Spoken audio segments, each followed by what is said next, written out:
আসলে তুমি আমাকে কি শোনাবে?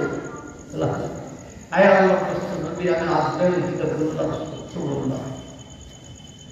চিন্তা করবে, খুব মনোযোগ দিয়ে শুনুন, খুব মনোযোগ দিয়ে। দুনিয়ার কোনো খেয়াল রাখবেন না, কোনো খেয়াল রাখবেন না। রাসূল পাক সাল্লাল্লাহু আলাইহি ওয়াসাল্লাম অঝর মানে কাঁদতে কাঁদতে কাঁদতে কাঁদতে হারিয়ে আজরাইল কি বলছে? কি বলছে?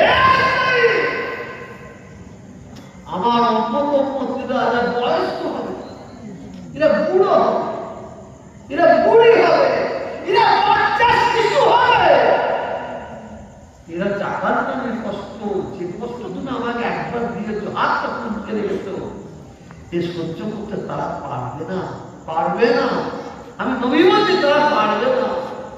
আল্লাহ বলুন সেই সময়টা বলেছেন আল্লাহ, আমি নবী বলছি আজ পর্যন্ত যার যত উম্মতি আমার পৃথিবীর জমিনে এসেছে, আর কিয়ামত পর্যন্ত যত উম্মতি পৃথিবীর জমিনে আসবে, আজরাইল আমি নবী বলছি প্রত্যেকের জাকাতের কষ্ট, উম্মতের কষ্ট আমি নবী মুহাম্মদ রাসূলুল্লাহ সাল্লাল্লাহু আলাইহি ওয়াসাল্লাম আমার বুকের মধ্যে তুলে রাখবো। সুবহানাল্লাহ, সুবহানাল্লাহ, সুবহানাল্লাহ।